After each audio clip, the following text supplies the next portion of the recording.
The graduation address gives us the opportunity to hear from a distinguished member of our alumni community, and we're fortunate today that the address will be delivered by Ms. Kristy Kendall. Mrs. Kendall is the principal of Toorak College at Mount Eliza, an independent school from early learning to Year 12, with on-site boarding facilities. Mrs. Kendall became the 16th principal of Toorak College at the beginning of 2016. She graduated from Monash with a Bachelor of Arts in Psychology and a Master's in Education, later publishing many theoretical works in VCE psychology. She is a Harvard Principals Program graduate, a keynote speaker at Global Forum for Girls Education, a Master Teacher and Advisory Board member of Edrollo, and co-founder and Chief Education Officer at CS in Schools. Besides her passion for leadership and teaching, Mrs. Kendall is a keen supporter of the arts and a champion aerobics coach. As principal of Toorak College, she encourages all students to find their passion, identify their strengths, and to make the most of their Toorak College experience. I now have much pleasure in inviting Mrs. Kristy Kendall to deliver the graduation address.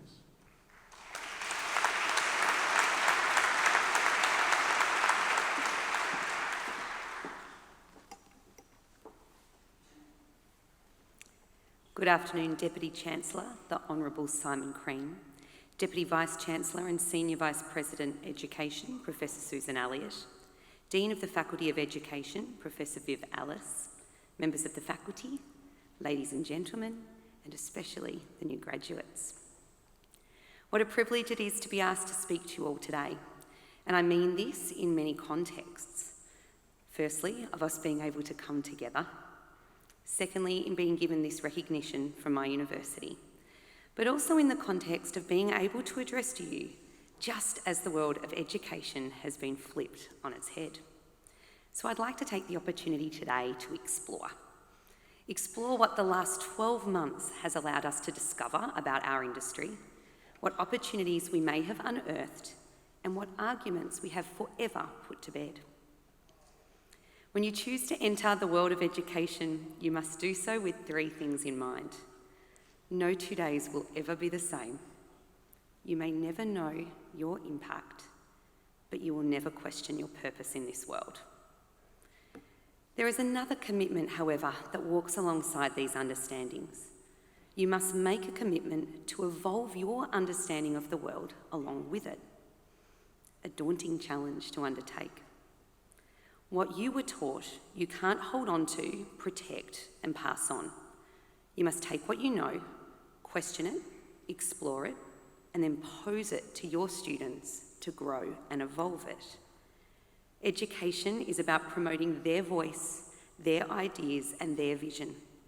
There is no doubt in my mind that the young people we teach have brilliance beyond our own, and it is our job to help them realise the potential that sits within each and every one of them. So herein lies the challenge. If we make a commitment to constantly evolve our understanding with a changing world, how do we do that? And how do we adequately prepare our students for all of those unknown? I think the answer is that schools don't do it alone. One of my least favourite terms in education is that we are preparing students for jobs that don't exist yet. This is not a unique proposition for current students. It has always been the case.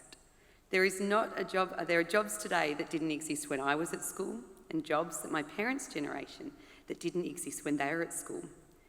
It is not new jobs that has changed. It is the speed of evolution. It is the complexity of the developing skills that you require to make you necessary. Some of those skills are practical ones, like the skill of coding, and others are personal, like collaboration. As educators, we're charged with the responsibility to improve both students' practical skills as well as their personal ones. But how do we all keep up? In 2018, I met 2 people who really changed the way I viewed solutions to this potential problem.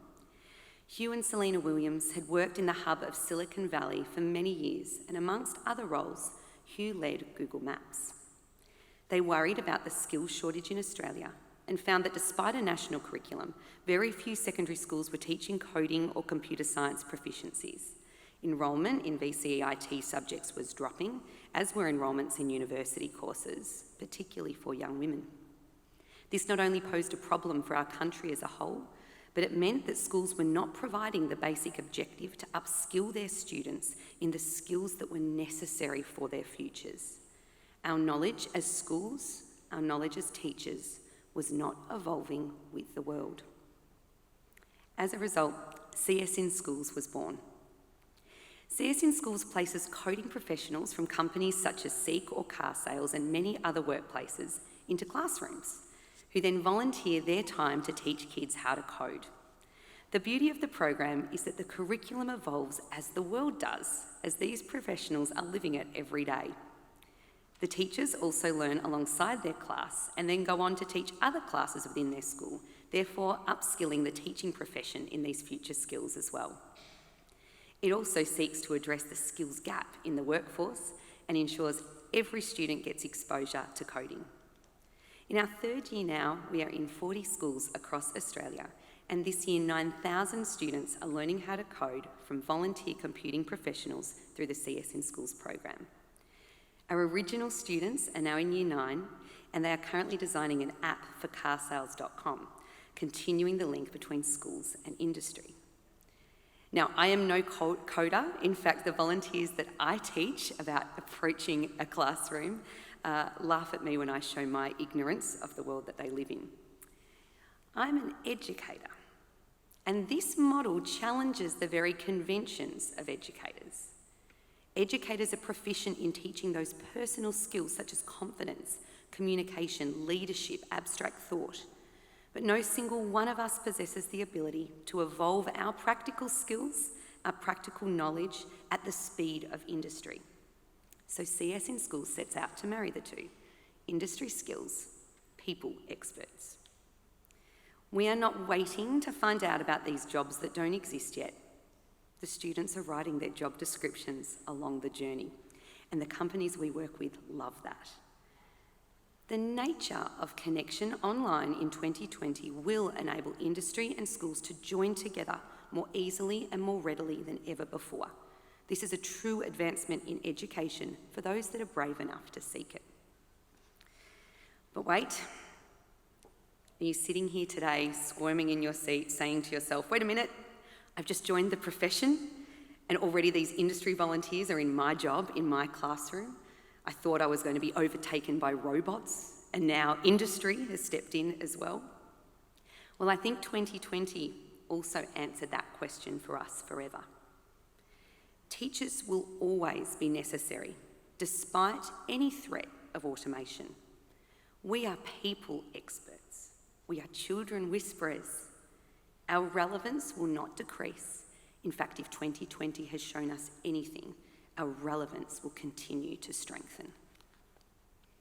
In 2020, we uprooted education.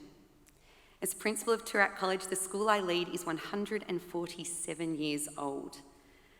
Our school is so proud of our stunning buildings, our gorgeous grounds. But you know what? They're not the school. The people are the school. And 2020 really highlighted this. Teachers everywhere, including yourselves, embrace new frontiers, thought outside the box more than ever, rethought engagement, rethought class discussion techniques. We shone last year. For many young people, you, their teachers, were their constant. Their teachers were the things that reassured them that the world will continue to turn. But ask students and teachers about their online experience beyond its necessity, and they will say that the year felt flat. Last year they were missing something, and we came to understand the real value of authentic in-person connection.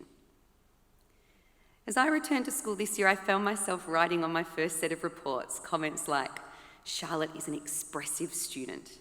You can see Winnie's understanding from the look on her face. Ali displays visible excitement towards her learning.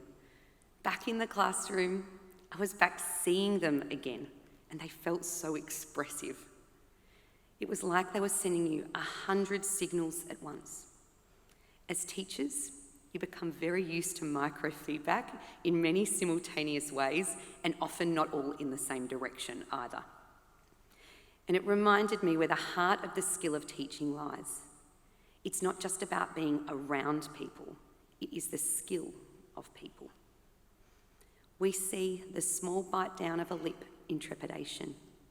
We watch how hard they laugh at a classmate's joke. We see them go to put up their hand and stop. We watch the speed they get down to work and how often they look at others for reassurance. We see them sit back and look at what they've done with pride. We see the tiny smile when you make a sarcastic remark and you know they're in on the joke. We see the pause between moments, who they walk in with and who they don't, the height of their shoulders and the flicker of their eyes. Teaching isn't the content or the skills. We are brilliant at our content knowledge, but there are other resources and innovations everywhere to continue to explore that. Industry could help with that. Teaching is the seeing, the understanding, and what you choose to do next. When do I jump in? When do I pass by? When do I call on her to contribute? When do I stop a discussion? When do I push? When do I challenge? When do I say, want to chat? And when do I leave it alone? Can teachers be replaced? Sure. Can great teachers be replaced? Never. Be that teacher. See the moments. Search to understand what they mean. Learn different ways to respond. Teaching is the most difficult profession in the world. 20 different emotions, 20 different levels of understanding, 20 different ways to encourage, 20 different sets of baggage they bring in, 20 different levels of motivation, all at once. Do you feel exhausted yet? Don't worry, the exhaustion is nothing compared to the pride you feel. And as I said at the beginning, no 2 days are ever the same. You may never know your impact, but you will never question your purpose in this world. Thank you.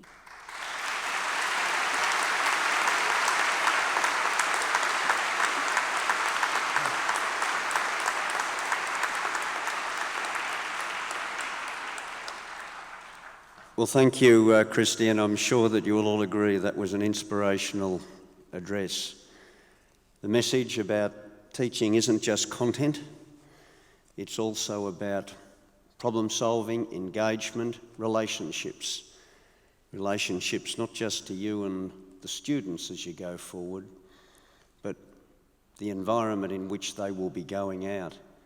So Kristy, thanks for that, and we thank you for all the great work that you've been doing at the Toorak College as well. And we hope that the future generation is sitting in front of you. It will be taking those messages and adapting them in the way that you've adapted them. So thank you very much.